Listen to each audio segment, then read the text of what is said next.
My name is Samantha. I'm from the United States. I'm here in Prague visiting some friends of ours. I'm a Christian. I grew up in a Christian family, and at the age of 12, I began to understand Jesus more fully and decided I personally wanted to follow him. I recognized that I was a sinner and that Jesus Christ died for my sins and that he rose again from the grave and that he wanted to be in a relationship with me. At that time, I chose to begin to follow Jesus.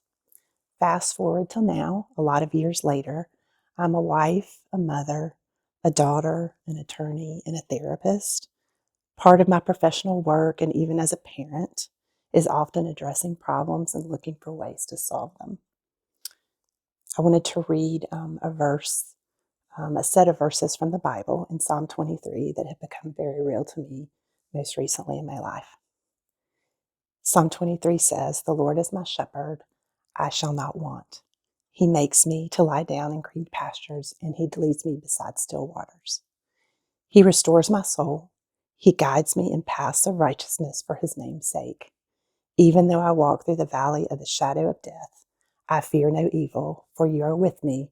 Your rod and your staff, they comfort me. You prepare a table before me in the presence of mine enemies. You have anointed my head with oil, and my cup overflows. Surely goodness and mercy will follow me all the days of my life, and I will dwell in the house of the Lord forever." These verses have always been special to me, and today I want to share how they have become more real to me most recently. In 2023, my father, a seemingly healthy 73-year-old, was diagnosed with pancreatic cancer, which has about a 5-year survival rate of 13%. My dad's survival chances were a little higher because he was a good candidate for surgery and he was brought into a promising clinical trial. My family and I had hope, but we also knew the hard reality of pancreatic cancer. My father endured many chemo treatments, a 14-hour surgery, more chemo treatments, and a few short months. In 2025, the scans did not show any cancer in those short months in 2025 after all those treatments. But a few short months later, the cancer reappeared in the scans, and the doctor said that it was not good, and the chemo treatments may continue to hold it off, but there was no way to stop the cancer from spreading. This was very hard news, yet we were not without hope because of the promises in this passage that I just read. Yea, though I walk through the valley of the shadow of death, you are with me, your rod and your staff, they comfort me. In November of 2023, with my father's diagnosis, my world changed. Things that had been important all of a sudden became less important. The fear was overwhelming. In the coming days, the path seemed very hard and uncertain. Yet in those early moments, I was drawn to this passage and reminded that we do not walk alone.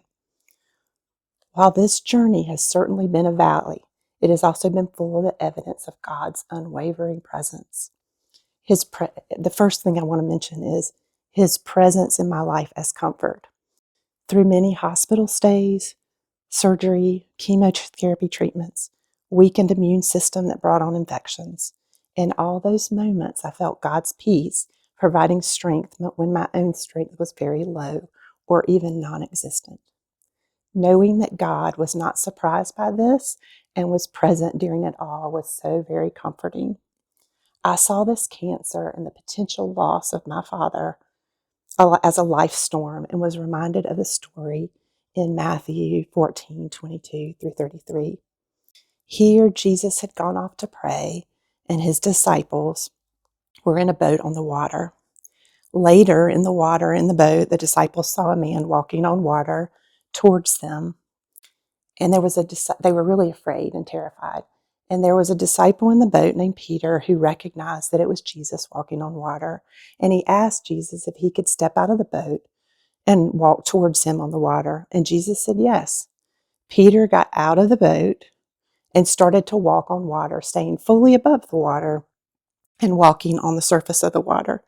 He then began to take his attention off of Jesus and onto the waves and the wind, which was terrifying to him. and he began to sink. Peter called for Jesus to save him, and at that point, Jesus did. Jesus in this story about Peter has taught me so much. The importance of Jesus' presence in our life and keeping our eyes on him. When our eyes are on him, the waves and the wind and the fear do not have to swallow us up, and those things become bearable because of Jesus' presence and that he holds us during these hard times. During this cancer, there were times where it seemed too much to handle, but the constant of Jesus in our lives and relying on him gave us comfort and peace amid very difficult and uncertain circumstances. I also learned about purpose in pain. I knew that God was not absent.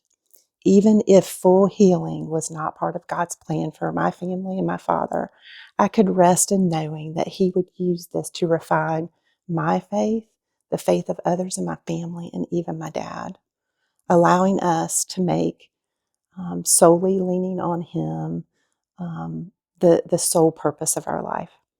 As I said earlier, I'm a problem solver, and so was my dad.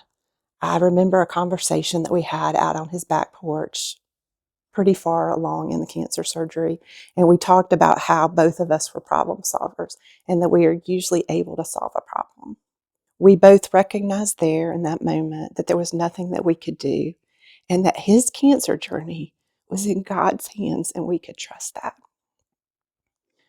I learned about hope beyond a bleak diagnosis and the outcome.